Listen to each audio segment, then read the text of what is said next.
Bienvenue au Studio Sensor, qui remet en question les idées reçues. Le président Trump met vraiment fin à de nombreux conflits. Bien sûr, l'opinion dominante est que le président Trump agit ainsi parce qu'il souhaite recevoir le prix Nobel de la paix. Quoi qu'il en soit, il semble que le président Trump sauve un nombre considérable de vies. Alors aujourd'hui, nous allons parler en détail du président Trump, qui souhaite recevoir le prix Nobel de la paix. Regardons cela tout de suite. Moins d'un an après l'investiture du président Trump, de nombreuses guerres et conflits ont éclaté dans le monde entier. Vous savez tous que le président Trump a instauré des cessez-le-feu et mené des négociations de paix. Examinons d'abord les conflits que Trump a terminés. Trump a résolu cette année les conflits au Cambodge, Thaïlande, Inde, Pakistan, Iran, Israël, Rwanda, République démocratique du Congo, Azerbaïdjan et Arménie. Il a résolu au total 5 conflits et guerres. Regardons-les un par un. Tout d'abord, dans le cas du Rwanda et de la République démocratique du Congo, il y a un groupe rebelle appelé M23, en République démocratique du Congo, et ce groupe rebelle M23 est soutenu par le Rwanda. Le Rwanda s'ingérait au Congo en soutenant des rebelles Tutsis, comme le M23, invoquant la sécurité nationale et la protection des Tutsis congolais. À l'est du Congo, il n'y avait pas seulement de l'or et des diamants, mais aussi de très nombreuses autres ressources enfouies. Au début de cette année, la rébellion du M23 a lancé une offensive majeure et a commencé à occuper les principales villes de la République démocratique du Congo. Ainsi, le conflit a commencé à s'aggraver vers une situation catastrophique. Les États-Unis sont alors intervenus et ont conclu un accord de paix. De plus, dans le cas de l'Inde et du Pakistan, le conflit a été déclenché par un attentat terroriste survenu au Cachemire indien. Il a été révélé que le groupe armé responsable de cet attentat était soutenu par le Pakistan, ce qui a provoqué un conflit entre les deux parties. Finalement, ils en sont venus à s'échanger des tirs de drones et de missiles, frôlant ainsi une guerre totale. Cependant, à ce moment-là, le président Trump est intervenu, ce qui a accéléré la situation, et l'Inde et le Pakistan ont fini par conclure un cessez-le-feu. Dans le cas de l'Iran, et d'Israël aussi, alors que le développement nucléaire de l'Iran se poursuivait, et que des renseignements faisaient état de son achèvement imminent, Israël a pris des mesures pour attaquer l'Iran en premier. En conséquence, une guerre acharnée a éclaté entre les deux pays. À ce moment-là, l'Iran a montré sa volonté de ne pas abandonner le développement nucléaire, et a continué à essayer, empruntant ainsi la voie d'Aquailo. À ce moment-là, les États-Unis ont lancé une attaque aérienne contre les installations nucléaires iraniennes. Et ensuite, comme s'il s'agissait d'un duel prévu, l'Iran a attaqué la base militaire américaine au Qatar. Israël et l'Iran ont conclu un cessez-le-feu grâce à la médiation des États-Unis. En particulier, le président Trump a mis en avant son image de médiateur de la paix mondiale en faisant la promotion en temps réel de ses actions diplomatiques sur Truth Social, après avoir négocié le cessez-le-feu entre Israël et l'Iran. Il a également souligné que lui seul pouvait ordonner le bombardement des installations nucléaires iraniennes et que c'est grâce à sa propre décision qu'il avait obtenu le cessez-le-feu. Après avoir mis fin à l'affrontement Iran-Israël, il s'est félicité affirmant qu'il avait évité une guerre totale. Le Cambodge et la Thaïlande sont aussi concernés. Un conflit frontalier non résolu a opposé le Cambodge à la Thaïlande. De plus, le premier ministre Phai Thong-Tan a publiquement critiqué le groupe de travail auprès de Hun Sen.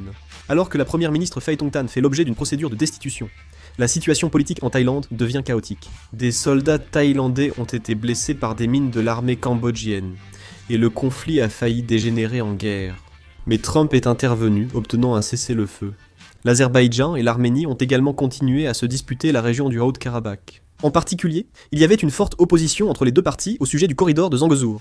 Et à ce moment-là, les États-Unis ont proposé de gérer le corridor de Zangezur à leur place. Ainsi, l'Azerbaïdjan et l'Arménie ont tous deux réagi positivement. Et finalement, l'Azerbaïdjan et l'Arménie ont mis fin à plus de 30 ans de conflit. Le président Trump a lancé cette initiative et a mis fin à plusieurs conflits, pas seulement un ou deux. Cette année, seul le président Trump est intervenu. Je vous ai vraiment expliqué cela très brièvement, mais on peut bien voir à quel point le président Trump est obsédé par le prix Nobel de la paix. Immédiatement, le président Trump a déclaré sur son Truth Social qu'il était fier d'être devenu le président de la paix, affirmant qu'il avait mis fin à de nombreuses guerres seulement 6 mois après son investiture. Je ne me moque pas. Seul lui est un vrai faiseur de paix. Vous savez sûrement déjà à quel point le président Trump est obsédé par le prix Nobel de la paix. Ainsi, plusieurs pays dans le monde semblent utiliser la recommandation du président Trump comme candidat au prix Nobel de la paix comme une sorte de stratégie. Et dans le cas du Cambodge, par exemple, ils ont déclaré qu'il aurait été impossible de parvenir à un accord pour résoudre le conflit frontalier avec la Thaïlande sans l'intervention du président Trump, et ils se sont montrés très actifs pour le recommander comme candidat au prix Nobel de la paix. De nombreux dirigeants mondiaux soutiennent la candidature de Trump au Nobel de la paix. Le Pakistan a salué l'action diplomatique et le leadership du président Trump, le recommandant pour le prix Nobel de la paix. Le président Benjamin, premier ministre d'Israël, a offert au président Trump une lettre de recommandation pour le prix Nobel de la paix lors de leur rencontre, en déclarant « Président Trump, vous avez œuvré pour mettre fin au conflit dans le monde entier. » Le même mois, les dirigeants du Gabon de la Mauritanie, du Sénégal, du Libéria et de la Guinée-Bissau ont rencontré le président Trump à la Maison-Blanche, affirmant qu'il méritait le prix Nobel de la paix. Bien sûr, la plupart des analyses estiment que ces éloges envers le président Trump sont principalement motivés par des intérêts politiques. On estime que des pays ayant un besoin urgent du soutien militaire et financier des États-Unis dans des domaines tels que le commerce, la sécurité et l'aide ont cherché à flatter le président Trump pour gagner ses faveurs. Le Wall Street Journal a analysé que le prix Nobel de la paix est devenu un moyen pour plusieurs pays de gagner les faveurs du président Trump. Ce n'est pas la première fois que Trump vise le Nobel de la paix. Depuis le sommet Corée du Nord, États-Unis, en 2018, et l'accord Israël-Émirats Arabes Unis en 2020, il a souvent été proposé pour le prix Nobel de la paix. Mais à chaque fois, il a finalement échoué à recevoir le prix. Le problème, c'est que le président Trump semble avoir été très stressé par ce genre de choses. Tim a rapporté que les échecs répétés de Donald Trump à obtenir le Nobel avaient blessé son orgueil et son désir de reconnaissance. Si le président Trump est aussi obsédé par le prix Nobel de la paix, c'est aussi à cause de l'existence de l'ancien président Obama. Selon Axios, après que l'ancien président Obama a reçu le prix Nobel de la paix peu après son investiture en 2009, le président Trump s'est plaint en disant qu'il avait fait bien plus qu'Obama. Alors pourquoi ne lui donnait-on pas le prix Nobel de la paix ? Un ancien haut responsable de la Maison-Blanche, sous l'administration Trump, a également déclaré à la chaîne américaine National Broadcasting Company que Trump était obsédé par le fait qu'Obama avait réussi, alors que lui-même n'y était pas parvenu.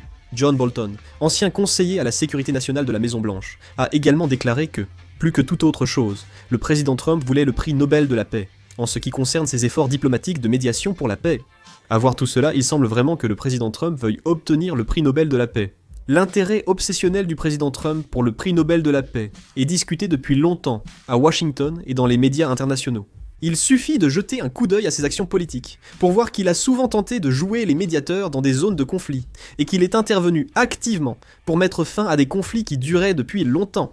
En fait, à la suite de son intervention, un cessez-le-feu a été déclaré dans des zones de guerre où les conflits n'avaient pas cessé depuis des décennies, et les troupes qui s'affrontaient de part et d'autre de la frontière se sont retirées. Il y a même eu des situations où les enfants n'avaient plus à s'endormir dans la peur.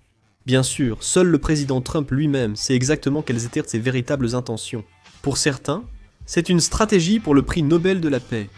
Pour d'autres, un vrai leadership pour la paix mondiale.